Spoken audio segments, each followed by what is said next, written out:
드렸습니다. 아멘. 자리 착석해 주시기 바랍니다. 저는 계속해서 성전을 재건하는 사람들이라는 시리즈 말씀을 나누고 있는데, 오늘은 특별히 하나님과 함께 한다는 것은 이라는 말씀으로 말씀을 나누기 원합니다. 저번 주에 이어서 느헤미야는 드디어 왕의 허락을 받아서 고향 땅으로 가게 됩니다. 그 끝으로 가고 싶었던 예루살렘, 그곳에 왕이 주신 그 조서를 가지고 또 왕이 붙여주신 군대 장관과 또 마병과 함께 그곳으로 가게 되죠. 최단 거리로 갔어도 2달이 넘게 걸리는 그런 곳이지만 그의 마음은 지치거나 힘들지 않았습니다. 왜냐하면 하나님께서 그를 통해서 이루실 일들을 소망했기 때문에 그렇죠. 그의 기도에 세세하게 응답하시고 왕의 마음까지 바꿔주신 하나님께서 앞으로 어떤 일을 이루실까? 그는 그것에 대한 기대감에 사로잡혀 있었습니다. 또한 그가 가는 길 서쪽에 여러 나라들이 있었지만 그곳으로 지나갈 때 왕이 주신 조서를 보여주기만 하면 다 통과를 시켜주었죠. 큰 어려움 없이 그는 예루살렘으로 향하고 있었습니다. 그런데 그의 눈앞에 이제 장애물이 되는 그런 존재가 드러나기 시작합니다. 그것은 바로 사마리아와 암몬 지역을 다스리는 총독들이었습니다. 그들의 이름은 산발락과 도비아라고 그렇게 성경은 소개하고 있습니다. 그런데 여러분, 그들은 느헤미야를 만나기 전에 어떤 소식을 듣게 되었습니까? 10절에 보시면 호론 사람 산발락과 종이었던 암몬 사람 도비아가 이스라엘 자손을 흥왕하게 하려는 사람이 왔다 함을 듣고 어떻게 했습니까? 심히 근심하더라 라고 말하고 있습니다. 여기에서 흥왕이라는 단어는 이스라엘의 무너진 영광을 회복시킨다라는 의미를 갖고 있습니다. 완전히 황폐해졌고 완전히 성문이 불탔고 이제는 어느 누가 봐도 소망이 없는 도시지만 그 도시를 다시 회복시킬, 하나님의 영광을 회복시킬 자가 왔다는 것을 그들은 알게 된 것이죠. 누가 봐도 이 이야기를 들었을 때 유능한 사람이 왔구나, 우리보다 훨씬 뛰어난 자가 왔구나라는 것을 생각할 수밖에 없었습니다. 그래서 그들은 이 느헤미야라는 사람, 이 흥왕케 할 자를 주목하게 되었죠. 그리고 만약에 느헤미야가 그 예루살렘에 있는 수많은 사람들에게 인기를 독차지하게 되면 그들에게는 막대한 피해가 올 거라는 것을 예상했었을 것입니다. 그래서 그들의 마음은 불안해지고 근심에 사로잡히게 된 것이죠. 느헤미야는 드디어 꿈에 그리던 예루살렘에 도착하게 됩니다. 그는 도착해서 어떻게 했겠습니까? 그는 여기에 와서 성벽을 쌓을 거라는 엄청난 비전과 꿈과 그 열망을 가지고 이곳에 왔습니다. 도착하자마자 어떻게 했겠습니까? 사람들 모아서 내가 왔다고, 페르시아 왕의 명령을 받아서 나는 술 맡은 관원인데 내가 이 성읍을 다시 재건하기 위해서 왔다고, 이 성벽을 재건하기 위해서 왔다고, 여러분 저를 도와주십시오. 여기 보십시오. 왕이 조서도 주셨고 군대 장관도 주셨고 마병도 저와 함께 왔습니다. 내가 이런 사람입니다. 여러분 저를 도와주세요. 제가 성벽을 짓게 여러분 도와주십시오 라고 그렇게 하고 바로 성벽을 지었습니까? 아닙니다. 본문을 보시면 여기서 이제 느헤미야의 지혜가 나오는데, 그는 바로 도착하자마자 그 일을 준행하기보다 그는 먼저 쉬는 시간을 가졌습니다. 2달이 넘는 시간 동안 이 엄청난 거리를 달려왔습니다. 학자들이 이해하면 960km라고 말하는 사람도 있고 1200km 넘는다라고 말하는 사람들도 있는데, 그 엄청난 거리를 그가 달려왔습니다. 여러분 2달 동안 여행해 보신 적이 있으십니까? 저는 휴가 때 일주일만 여행을 하고 집에 돌아와도요, 참 쉽지 않다, 정말 힘들다라는, 육체적으로 내가 정말 이제 한계에 도달했다라는 그런 생각들을 많이 합니다. 여러분 휴가 다녀오셔서 정말 잘 쉬었다라고 생각하는 분들이 계십니까? 휴가 다녀오고 또 다른 휴식이 내게 필요하다라고 많이 말씀을 하시죠. 차를 타고 오랜 시간 돌아다니고 맛집을 찾아다니고 또한 가족들과 이야기를 하면서 돌아다닙니다. 또한 낯선 곳에서 잠을 자고 그렇게 할 때 때로 흥분이 되고 좋기도 하죠. 하지만 여행을 마치고 집에 돌아올 때는 모두 다 지쳐 있다라는 것을 우리가 경험하게 됩니다. 근데 여러분, 느헤미야는 2달 동안 즐거운 여행을 한 것이 아닙니다. 그는 왕에게서 받은 그 건축 재료들을 다 가지고 그것을 다 실어서 지금 2달이 넘는 그 어마어마한 시간을 지금 여행을 했습니다. 이 느헤미야는 최고 감독으로 그 모든 것을 준비하고 그 모든 것을 이끌고 그 많은 재료들을 가지고 갈 때 수많은 외적들로부터 보호해야 되고 막아야 되고 여러 가지 생각할 것이 한두 가지가 아니었을 것입니다. 얼마나 힘들었겠습니까? 그래서 그에게 지금 가장 필요한 것은 예루살렘 목적지에 도착했을 때 그에게 가장 필요한 것은 다른 것이 아니라 휴식이었다라는 것이죠. 그는 아마 3일 동안 가장 편하게 쉬었을 것입니다. 좋은 음식들, 몸에 좋은 음식들을 먹으면서 그렇게 쉼을 누렸을 거예요. 하지만 그가 쉼을 누릴 때 그의 머리에는 계속적으로 이제 앞으로 어떻게 해야 되는지, 이곳에 도착했으니까 이제 앞으로 어떻게 성벽을 재건해야 할지를 머리로는 계속 준비했을 것입니다. 느헤미야는 페르시아에 있을 때에도 예루살렘 성벽이 무너졌다, 예루살렘 성벽이 불타버렸다라는 그런 소리를 들을 때부터 그곳에 대해서 계속해서 치밀하게 연구를 했습니다. 책을 통해, 예루살렘에 관련된 책을 통해서, 어떤 문헌을 통해서, 문서를 통해서 계속해서 예루살렘에 대해서 연구를 했을 거예요. 근데 실제 그곳에 와서 보니까 다른 것이 있을 거라고 그는 생각했겠죠. 그래서 이런 부분, 현장에 와서 다른 부분들을 내가 어떻게 준비해야 할까를 그는 생각했을 것입니다. 그리고 이제 11절에 보시면 어떤 말씀이 있습니까? 내가 예루살렘에 이르러 머문 지 사흘 만에 라고 말합니다. 예루살렘에 온 지 사흘, 3일이 지났습니다. 근데 그때 이제 뭔가를 시작해야겠다라는 그런 마음이 들었던 것 같습니다. 마라톤 선수들이 출발점에 서 있다가 총성과 함께 출발하는 것처럼 이제 뭔가 내가 해야 될 그때가 된 것임을 그는 느꼈던 것 같아요. 그래서 뭐라고 합니까? 12절에 보시면 이렇게 이야기합니다. 내 하나님께서 예루살렘을 위해 무엇을 할 것인지 내 마음에 주신 것을 이라고 이야기합니다. 그는 하나님께 간절히 기도하고 하나님의 뜻을 발견했을 때 하나님이 주신 그 사명을 마음에 새겼습니다. 그러니까 그는 예루살렘에 지금 와서 그냥 자기가 원하는 데 일을 한 것이 아니라 하나님께서 자기에게 부어주신 사명, 내가 이곳에 왜 왔는지를 다시 한번 깨닫고 그것을 마음에 새기고 그 다음에 이제 하나님이 원하시는 그 일을 하기로 결심하는 것을 우리는 보게 됩니다. 그는 이곳에 오기 전에 왕에게 자신의 계획들을 이야기했습니다. 그 엄청난 계획, 하나님께서 주셨던 계획, 그가 오랜 시간 기도하면서 하나님께서 주셨던 마음들을 그 왕에게 이야기했습니다.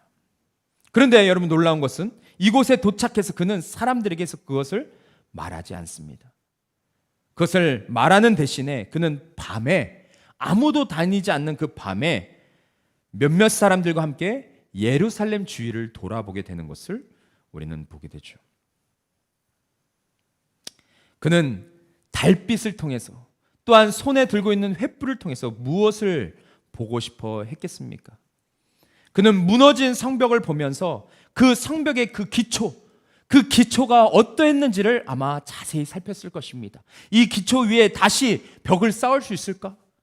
또한 벽을 쌓으면 어떤 벽을 쌓아야 할까라는 것을 그는 곰곰이 생각을 하지 않았겠습니까? 13절에 보니까 그가 다녔던 곳은 어디라고 이야기하냐면 13절에 예루살렘 성전 남서쪽에 있는 골짜기 문, 우리가 지도를 보자면 저기 파란색 부분이 골짜기 문이 있는 곳입니다. 남서쪽이죠. 또 그가 동쪽 남동쪽에 있는 저 샘문까지 다녀왔음을 성경은 말하고 있어요. 그곳에 가서 계속해서 관찰한 것이죠. 성벽을 어떻게 지어야 할까? 내가 어떻게 지어야 빠른 시간 안에 정말 외적이 공격을 해도 무너지지 않는 그런 성벽을 지을 수 있을까? 그는 계속해서 생각을 하면서 돌아다녔어요. 그러다가 14절에 보면 그가 이제 어디에 이르게 됩니까? 샘문과 왕의 못에 이르게 되었어요. 그런데 그가 본 광경은 너무나도 참담했습니다. 왜 그랬습니까? 성벽과 성문, 성읍 진입로의 상태가 너무나도 파괴되어 있었기 때문에 그렇습니다. 그리고 그 성문에는 말 한 마리가 통과할 수 없는 그렇게 좁은 곳임을 이야기하고 있어요. 여러분, 이런 상태를 봤습니다. 어떤 마음이 들었겠습니까? 바벨론이 예루살렘을 침공해서 예루살렘을 정복했을 때 그 군대가 얼마나 무지막지하게 공격을 했는지 느헤미야는 그 광경을 보며 알 수 있었을 거예요. 또 한 가지의 마음은 그 무너져 있고 황폐한 그곳을 백성들이 지금까지 오랜 시간이 지났는데 아무도 그것을 치우지 않고 그냥 방치해 놨다는 것을 보면서 이 느헤미야 마음은 더욱더 무너져 내렸을 것입니다. 그래서 느헤미야가 무엇을 생각하는 줄 아십니까? 그 예루살렘 성전 안에 있던 그 백성들이 외적으로부터 얼마나 수치와 모멸감과 멸시와 치욕을 당했을까라는 것을 생각함과 동시에 이 지금 이스라엘 백성, 이 유대 민족들이 지금 성벽이 무너졌을 뿐만 아니라 그 외관에는 성벽이 무너졌지만 그들의 마음도, 그들의 영적인 상태도 완전히 무너져 있는, 그래서 성벽이 어떻게 되든 상관하지 않고 그냥 방치해두는 그들의 모습, 그것을 느헤미야는 깨닫게 된 것이죠. 그래서 성벽을 재건하는 것도 중요하지만 그들의 무너진 마음을 빨리 회복시키는 것이 중요하겠다라고 생각했을 것입니다.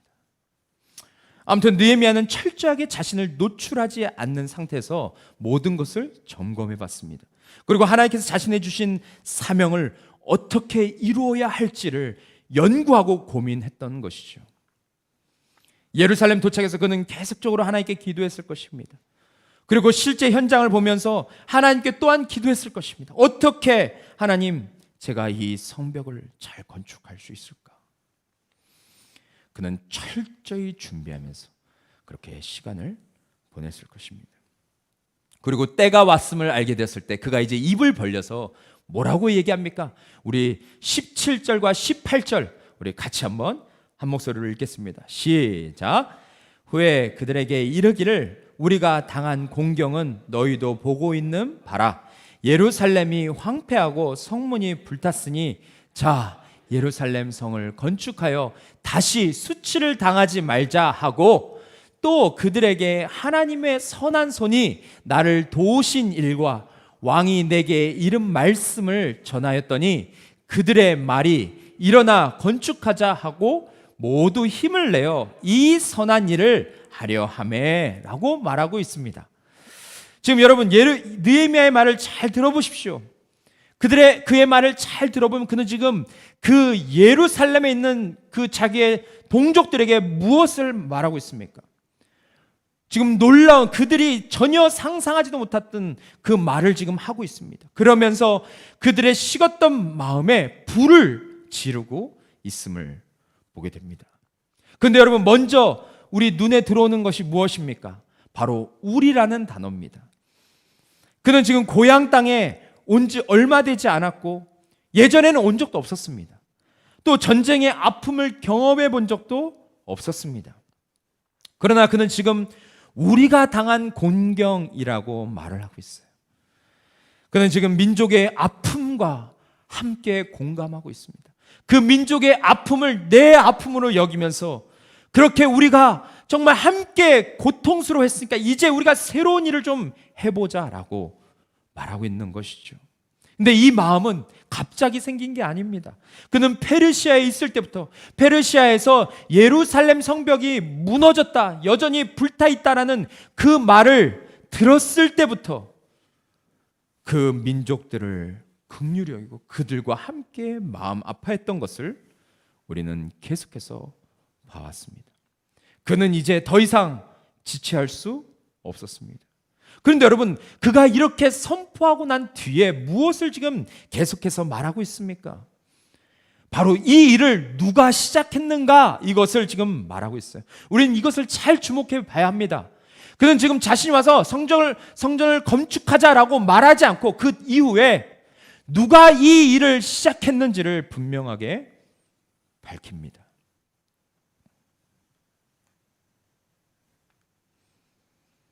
그는 지금 사람들 앞에서 간증을 하고 있어요. 그들은 어찌 보면 하나님에 대한 믿음이 식어 있었고 또 하나님께서 우리를 버리셨다라고 그들은 생각했습니다. 그들의 마음엔 회복될 기미가 전혀 보이지 않았어요. 그들의 마음도 허물어진 벽처럼 그렇게 허물어져 있고 황폐해져 있습니다. 근데 여러분, 지금 느헤미야가 무엇을 말하고 있습니까? 18절, 또 그들에게 라고 말하면서 계속해서 무엇을 말하냐면 하나님의 선한 손이 나를 도우신 일을 전했다라고 말합니다. 하나님께서 나의 민족을 버리지 않으셨다. 내가 먼 타국에 있을 때 하나님께서 당신들을 생각나게 하셨다. 또한 무너진 성벽을 다시 재건하라고 하나님께서 말씀해 주셨다. 그리고 기도하며 왕께 말씀을 드렸는데 왕이 성벽 재건하는 그 금지의 명령을 철회해 주시고 또 나보고 다시 재건하라고 명령을 내려주셨음을, 그것을 이야기하는 거죠. 하나님께서 이 모든 것을 이루셨다고. 그러면서 이제 말하는 것이 무엇입니까? 하나님께서 이 모든 것을 이루셨을 뿐만 아니라 하나님은 여전히 여러분을 사랑하십니다. 하나님은 단 한 번도 여러분들을 잊어본 적이 없으십니다. 우리가 하나님을 버린 적은 있어도 하나님은 우리를 버리신 적이 없습니다. 그러니 하나님을 바라봅시다. 그분께서 행하실 것을 믿고 함께 성벽을 재건합시다. 여러분 생각해 보십시오. 이렇게 느헤미야가 이야기를 했을 때 그들의 마음이 어떠했겠습니까? 그들의 마음을 위로해주고 하나님에 대해서 다시 그들에게 제대로 된 말씀을 선포해주고 그들이 하나님에 대해 오해했던 것을 풀어주고, 백성들은 하나님이 그들을 버리셨다라고 생각했지만 그것이 아니라고 말을 할 때, 그것을 들었을 때 그들의 마음이 어땠겠습니까? 저는 이 부분을 묵상하는데 그냥 하나님의 마음이 느헤미야를 통해서 고스란히 전달되는 것을 느낄 수 있었습니다. 느헤미야가 자세히 말하진 않았지만 유대 백성을 향한 하나님의 마음을 깨닫고 제 안에도 진한 여운이 남게 되었어요. 병현아, 내가 너를 여전히 사랑한다. 난 너를 포기한 적이 없단다. 네가 나를 버리고 살 때, 네가 죄에서 허덕일 때, 네가 내 마음을 알고 내 품에 다시 돌아왔을 때, 네가 이제 너의 삶을, 너의 그 귀한 삶을 나를 위해서 드리겠다라고 했을 때, 그 모든 상황을 나는 다 기억해. 내가 다 안단다. 나는 네가 복음을 위해서 최선을 다해서 살 때에도 너를 사랑하고 네가 때때로 넘어져 있을 때에도 너를 사랑한단다. 너의 어떠함과 상관없이 넌 내게서 가장 귀한 보물이야 라고 그렇게 말씀하시는 주님의 음성을 듣게 되었어요. 그리고 이 음성이 제 마음을 완전히 바꾸어 놓았습니다. 하나님께서 모든 것을 아시고 나를 귀히 여겨 주신다는 것, 그것을 통해서 제 안에 정말 샘솟는 기쁨이 차오르는 것을 느낄 수 있었습니다. 여러분, 유대 백성들이 하나님의 따뜻한 위로의 말씀을 들었을 때 어떠했을까요? 하나님이 저들을 버리지 않으셨다고, 하나님이 이때를 위해서 준비하고 계셨다고, 내가 너희를 여전히 사랑한다고 말하는 것을 들었을 때 그들의 마음이 어땠을까? 아마 온기라고는 전혀 없는 그들의 마음이 따뜻해지지 않았을까요?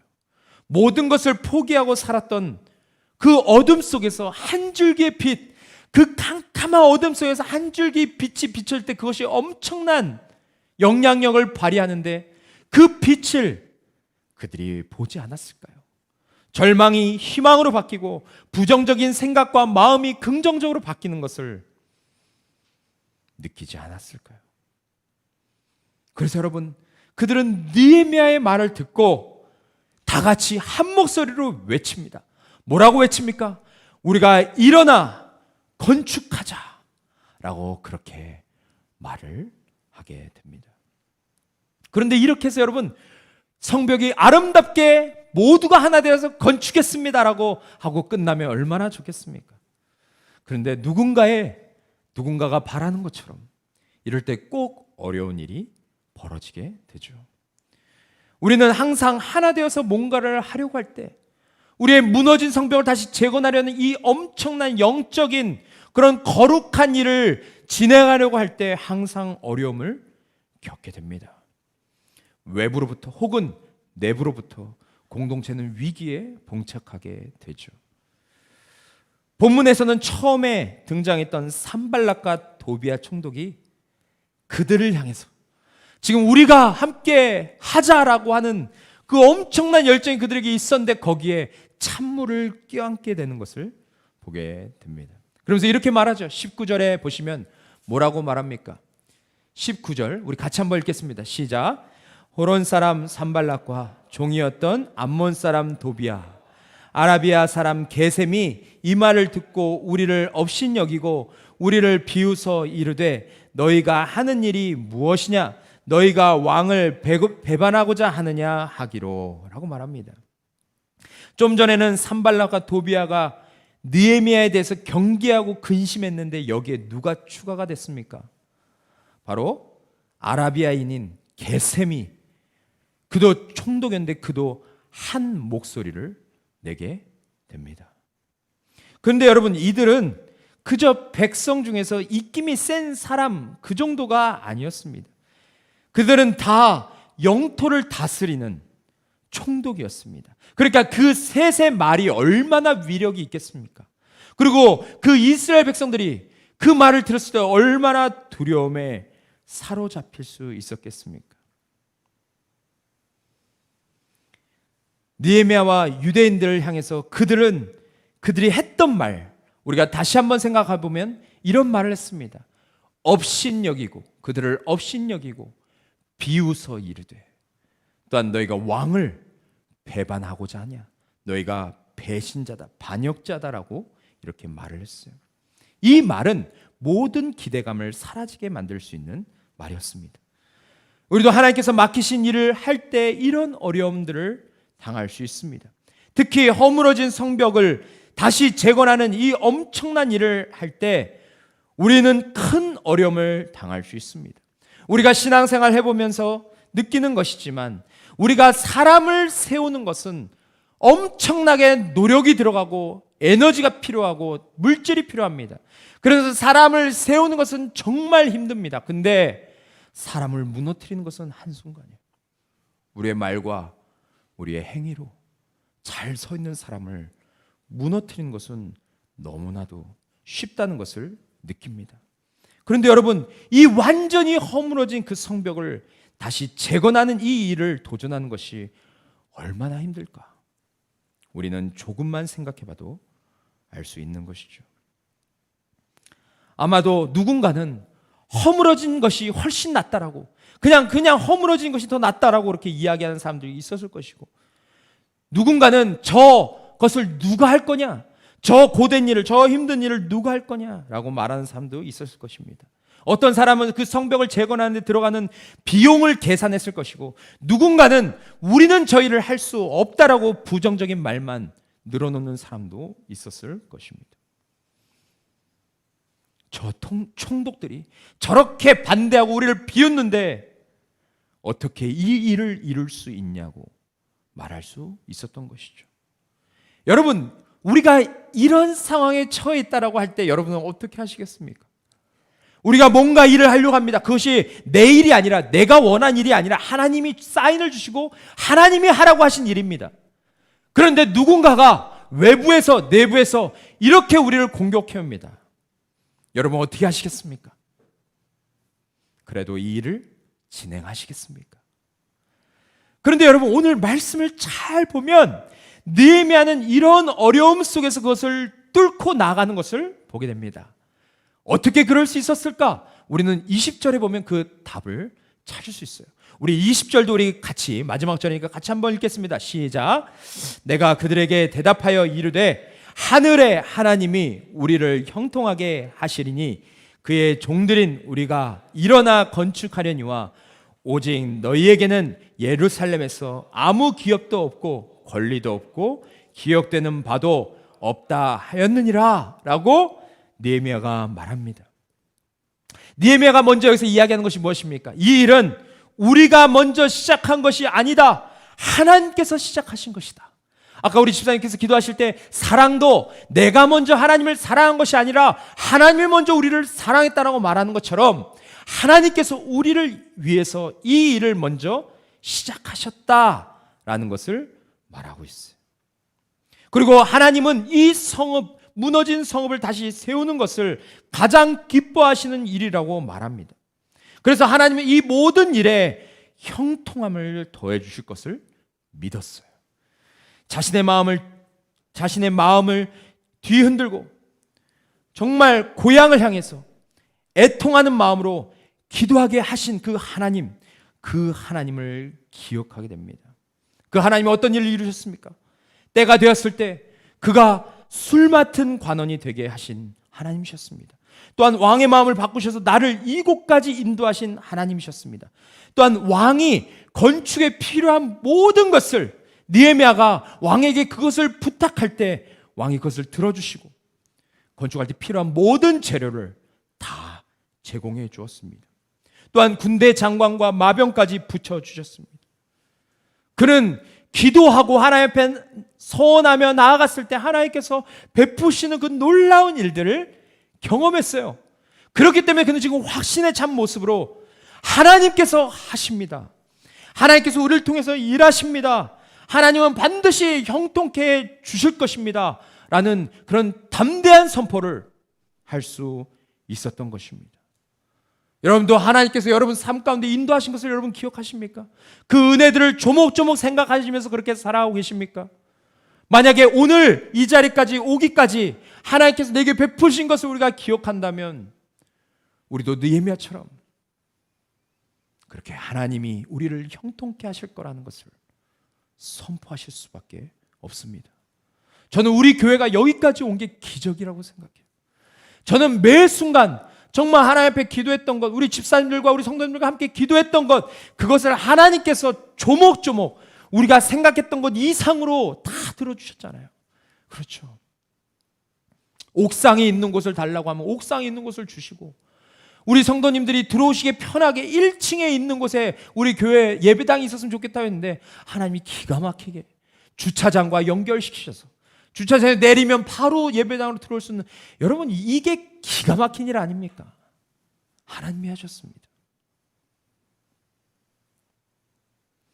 우리가 이렇게 하나님을 바라고 하나님께 소망을 두면 하나님께서 어떤 약속을 우리에게 하셨는지 아십니까? 우리 이사야 이 40장 말씀을 좀 같이 한 목소리로 크게 읽도록 하겠습니다. 40장 27절부터 31절에 있는 말씀인데 우리 형제님들이 먼저 읽고 우리 자매님들이 그 다음 절 읽고 같이 이렇게 반복하며 읽겠습니다. 우리 형제님부터 먼저 읽겠습니다. 시작.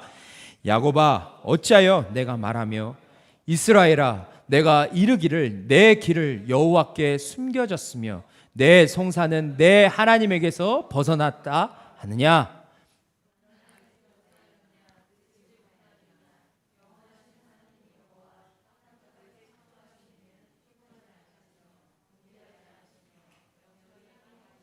예, 29절 형제들 읽겠습니다. 시작. 피곤한 자에게는 능력을 주시며 무능한 자에게는 힘을 더하시나니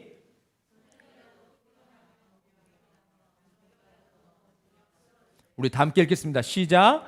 오직 여호와를 앙망하는 자는 새 힘을 얻으리니 독수리가 날개치며 올라감 같을 것이요 다른 박질하여도 곤비하지 아니하겠고 걸어가도 피곤하지 아니하리로다. 아멘. 그렇습니다.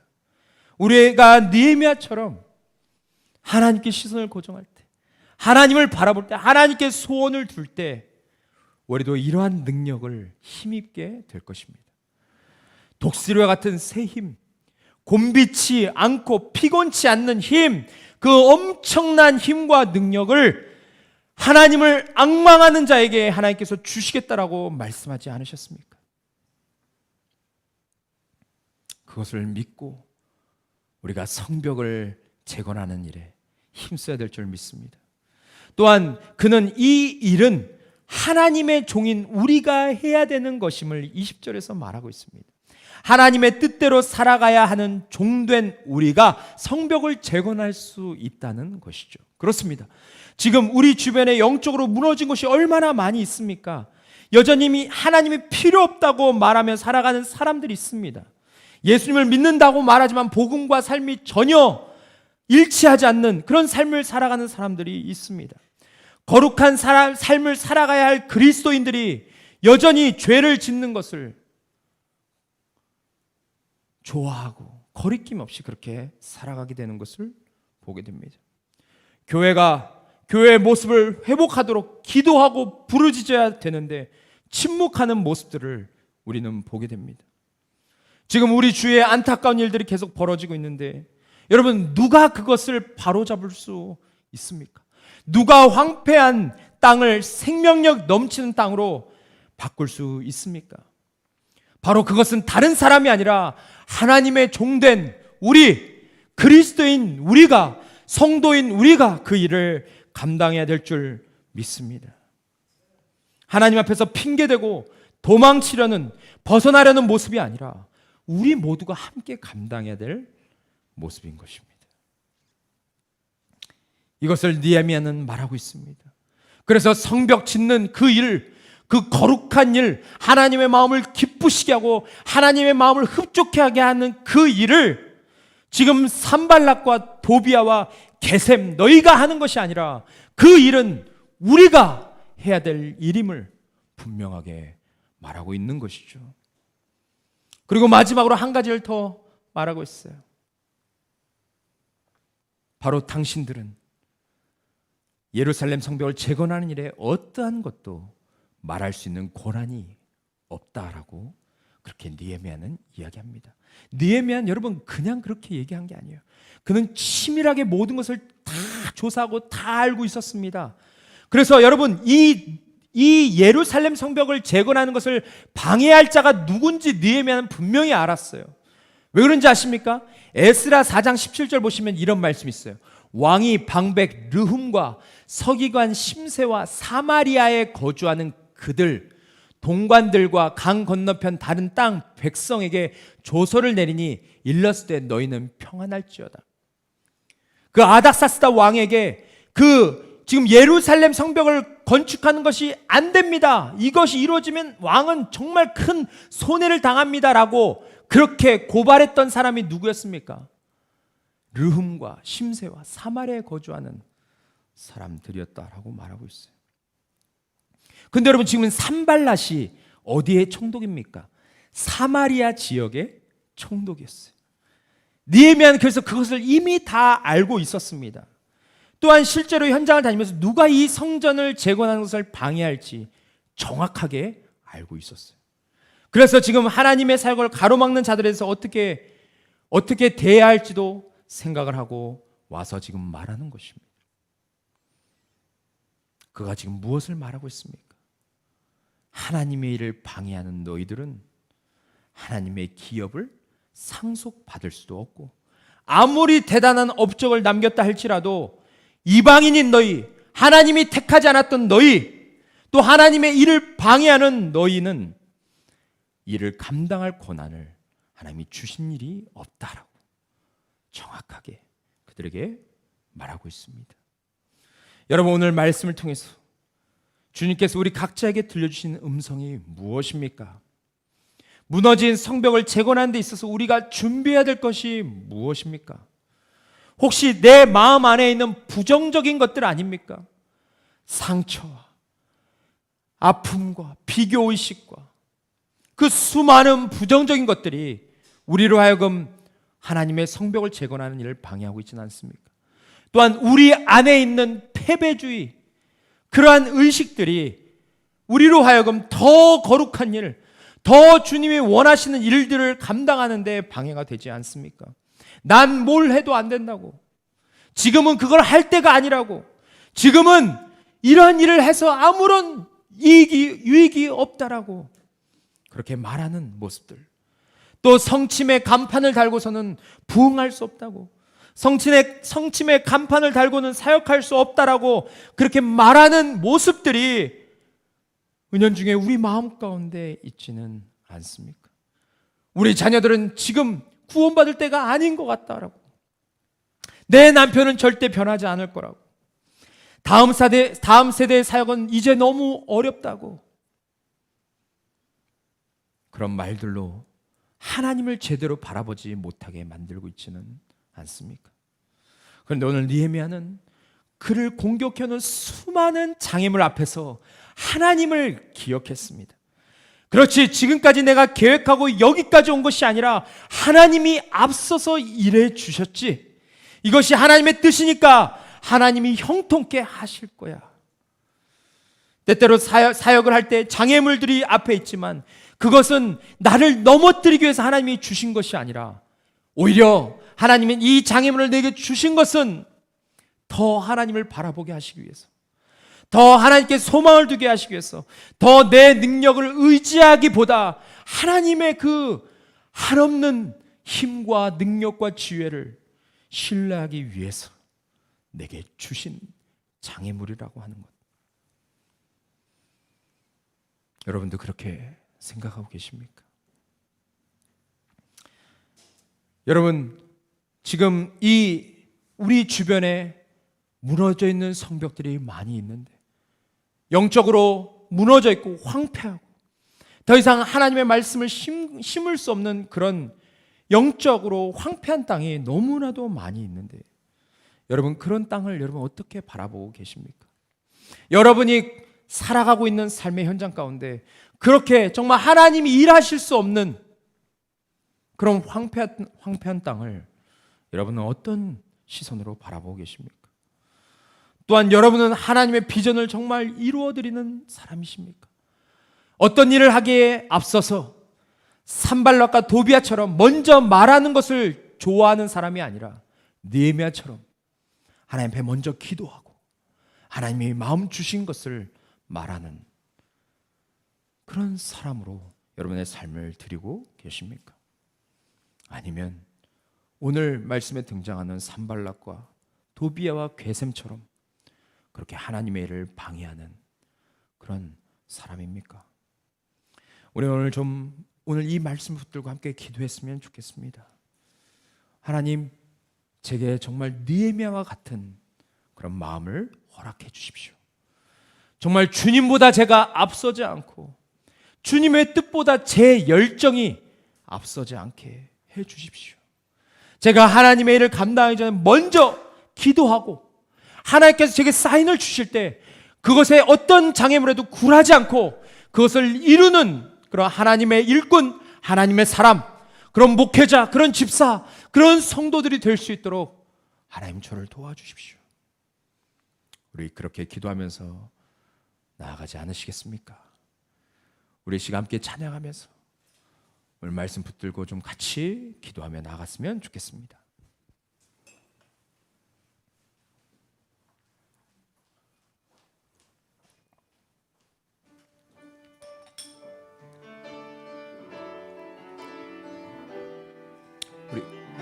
우리 조명 좀 꺼주시면 감사하겠습니다.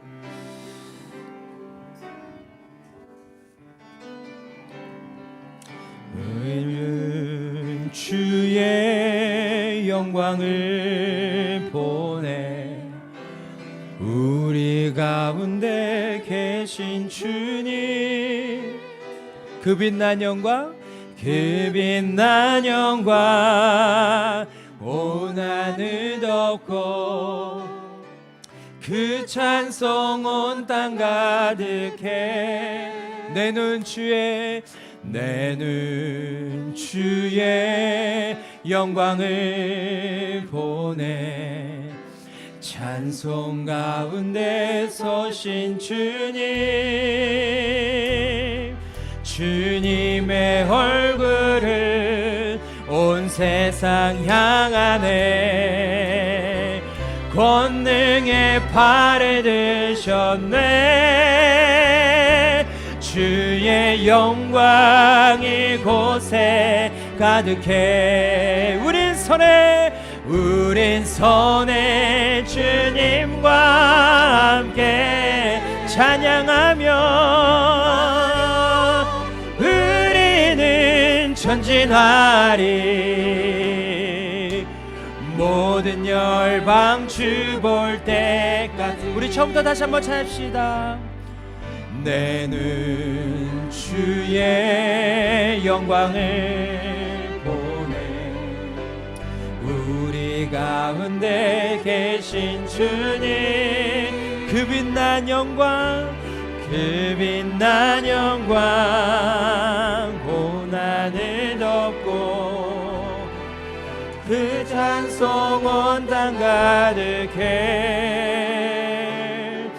내 눈 주의 영광을 보네.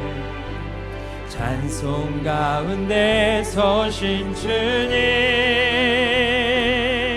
주님의 얼굴을 온 세상 향하네. 권능의 팔을 드셨네. 주의 영광 이곳에 가득해. 우린 선의 주님과 함께 찬양하며 우리는 전진하리. 모든 열방 주 볼 때까지. 하늘아버지 우릴 새롭게 하사 열방 중에서 주를 섬기게 하소서. 모든 나라에 일어나 찬송 부르며 영광의 주님을 보게 하소서. 주의 영광 이곳에 가득해. 우린 선의 주님과 함께 찬양하며 우리는 전진하리. 모든 열방 주 볼 때까지. 보라맨 보라 하나님 구원을 보라 하나님 능력을 너희를 위해서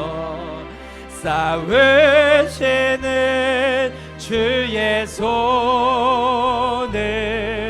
보라 보라 보라 하나님 구원을 보라 하나님 능력을 너희를 위해서 싸우시는 주의 손을. 우리 처음부터 함께 가사를 생각하며 찬양하겠습니다.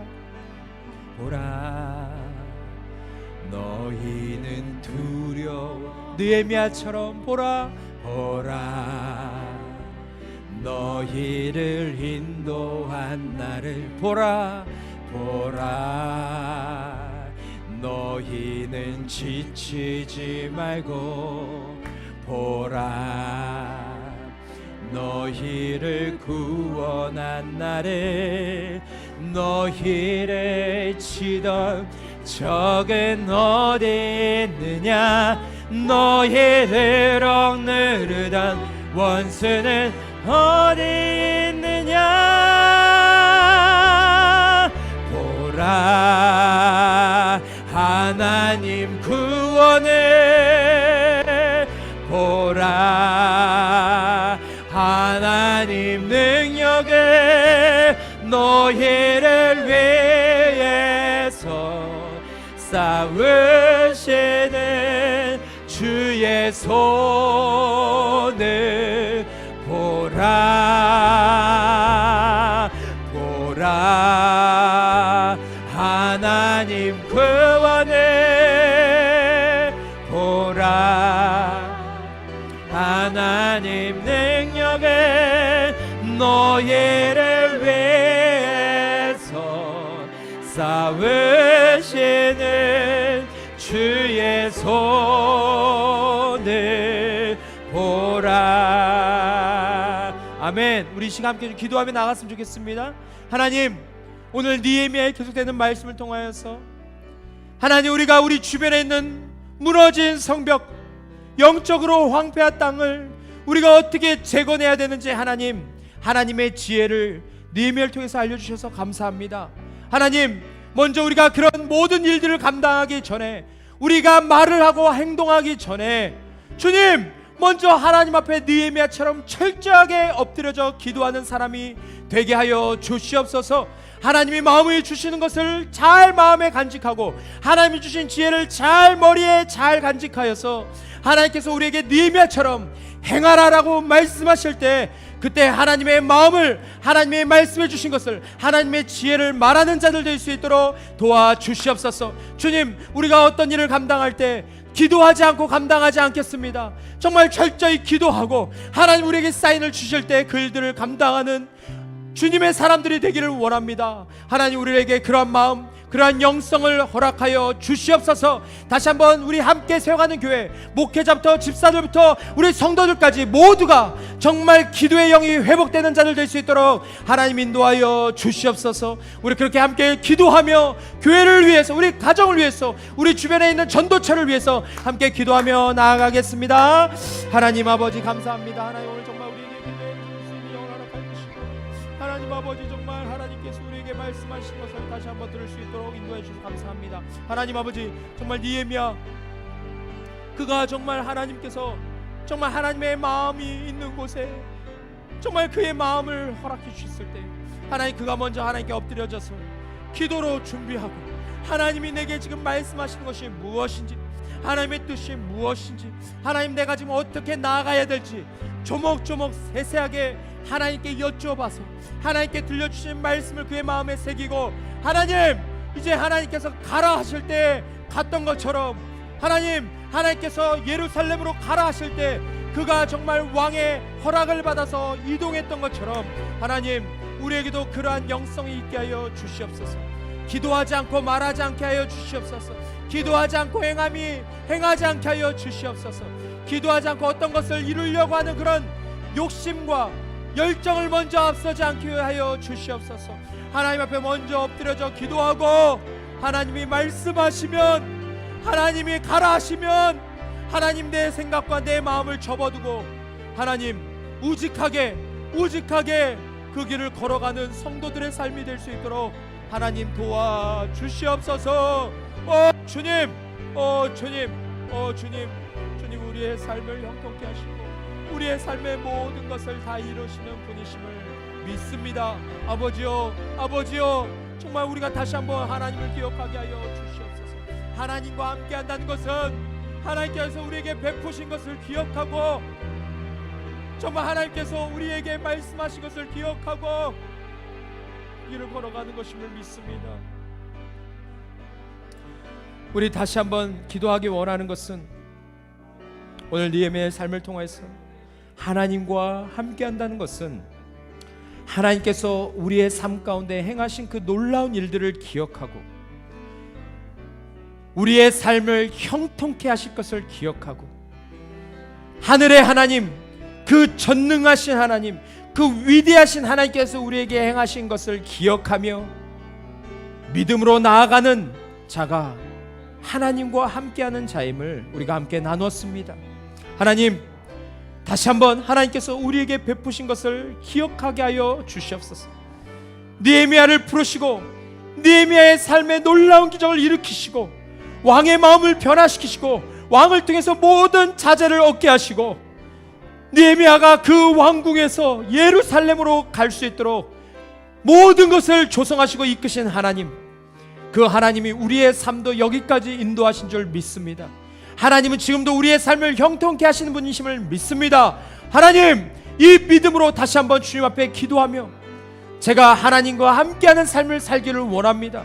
하나님이 가라 하면 가고, 하나님이 멈추라 하면 멈추고, 하나님이 너의 삶을 드리라면 드리고, 하나님이 네가 정말 전도처에 나가라 하면, 선교지에 나가라 하면 제 삶을 정말 다른 것을 생각하지 않고 하나님 말씀대로 행하는 그런 삶이 되기를 원합니다.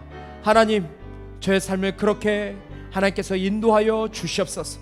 우리 그렇게 다시 한번 주님 앞에 결단하며 기도하며 나가겠습니다. 하나님 아버지, 다시 한번 주님 앞에 기도하기 원하는 것은, 하나님, 하나님과 함께하는 삶은 하나님께서 우리에게 행하실 그 놀라운 일들을 기억하며 느헤미야가 고백했던 것처럼 하늘에 계신 하나님, 그 전능하신 하나님, 그 무소부재하신 하나님, 우리를 너무나도 사랑하시는 하나님, 우리의 앞걸음을 인도하시는 하나님, 우리가 계획한 것보다 더 선한 일들을 이루시는 하나님, 그 하나님을 신뢰하고 믿으며 우리의 발걸음을 떼는 자라고 주님 함께 나누었습니다. 하나님 아버지, 우리 앞에 여러 가지 장애물과 여러 가지 어려움과 여러 가지 문제와 아픔이 있다 할지라도 우리가 이 나의 삶을 형통케 하시는 하나님을 기억할 수 있도록 도와주시옵소서. 하나님은 우리의 삶을 인도하시고 우리를 통하여서 무너진 성벽을 재건하시고 우리를 통하여서 정말 주변에 있는 영혼들을 살리시고 우리를 통하여서 하나님 교회를 세우시고 우리를 통하여서 우리 가정을 살리시고 우리를 통하여서 우리 자녀들을 살리시고 우리를 통하여서 교회 성도들을 살리시고 우리를 통하여서 이웃 사람들을 살리시고 죽어가는 영혼들을 살리시는 하나님이십니다.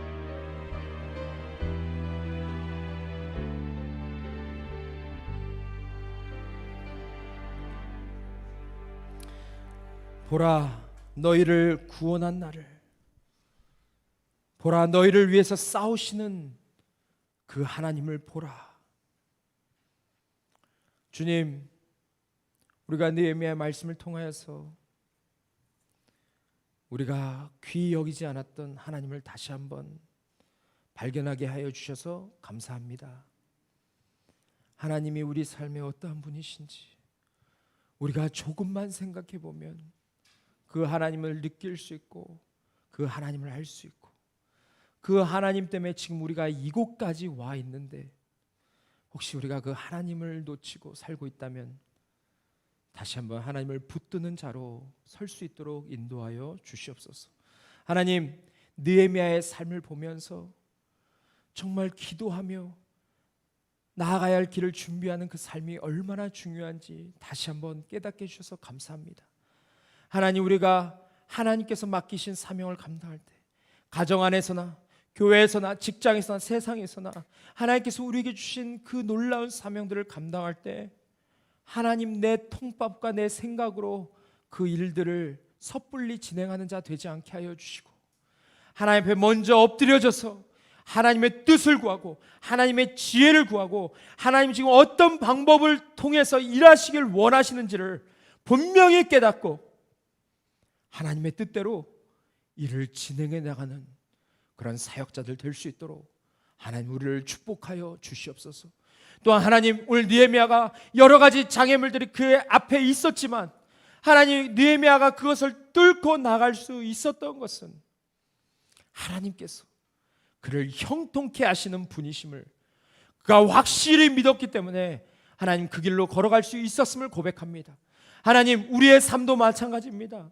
우리 남편이 나를 형통케 해주는 것이 아니라 우리 아내가 나를 형통케 해주는 것이 아니라 내가 가지고 있는 재산이 나를 형통케 해주는 것이 아니라 내가 믿고 있는 수많은 지인들이 나를 형통케 해주는 것이 아니라 내 직장이 나를 형통케 해주는 것이 아니라 오늘도 살아계신 하나님께서 우리를 형통케 하시는 분이심을 우리가 거짓없이 고백할 수 있도록 도와주시옵소서. 그래서 정말 그 하나님과 함께하는 삶이 얼마나 위대하고 얼마나 대단하고 얼마나 값진 것인지 하나님 오늘 말씀을 통해서 다시 한번 우리 가슴에 새길 수 있도록 도와주시옵소서.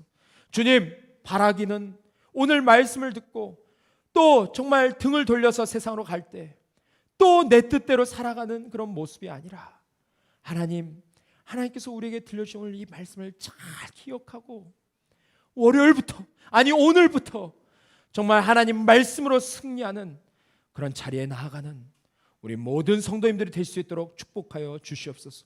코로나로 인해서 여러 가지 위협이 있지만 하나님, 바라기는 이 위협으로 우리가 위축되지 않게 하시고 우리의 기도가 멈추지 않게 하시고 더욱더 기도의 자리로 나아가서 지금 하나님께서 우리에게 원하시고 바라시고 하나님의 뜻하신 것이 무엇인지, 지금 우리 주변에 무너져 있는 성벽이 무엇인지 보게 하여 주셔서 더 간절히 더 뜨거운 마음으로 더 깨어있는 정신으로 주 옆에 기도하고 그 무너진 영역들을 세워가는 그런 귀한 한 주가 될 수 있도록 하나님 축복하여 주시옵소서.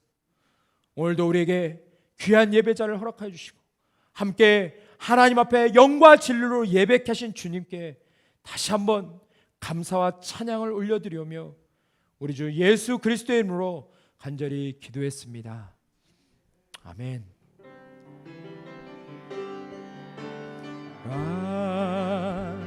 하나님 구원을 보라, 하나님 능력을 너희를 위해서 쌓으시는 주의 손을 보라,